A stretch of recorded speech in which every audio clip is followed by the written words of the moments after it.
ota-onani duosini olgan inson o'tda yonmaydi. Foziljon Qorakam ustozimiz ko'p gaplari bor. O'tda yonmaydi, suvda cho'kmaydi. Tegirmonga chiqsa butun chiqadi. Ota-onang yo'ling yoritguvchi sham, qo'lingda shaming bo'lsa sen uchun ne g'am. İmomlardan duo so'rayapti-ku, domlalardan, qoraka duo qiling, ishim yurishmayapti, qoraka duo qiling, safarga ketyapman, qoraka duo qiling, ish boshlayapman, qoraka duo qiling, qarzdor bo'lib qoldim. Men aytaman, qoraka bir marta duo qiladi, tuziyroq bersaylik 2 marta qiladi, 3-marta vobshe qilmaydi.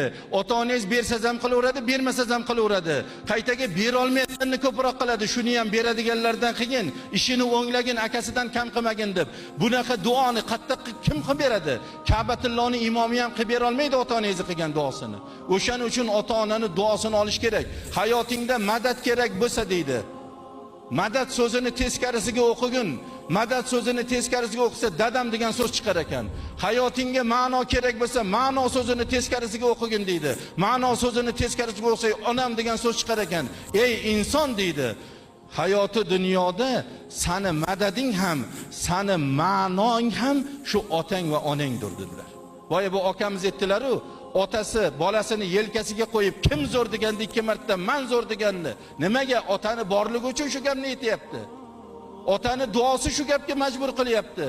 Otadan keyin, onadan keyin suyanchiq tog'imiz yo'q azizlar, ishonadiganimiz yo'q. Hozir nima uchun kelinlar qaynataga, qaynanaga tikka qarayapti, sammanga boryapti? Nima uchun? Farzandni o'z ustozlik qilyapti bu borada. Otasiga qarshi gapiryapti, onasini chakagini o'chiryapti, aralashmang, meni ishimga aqlingiz yetmaydi deyapti, kelinning oldida, xotinning oldida qilyapti.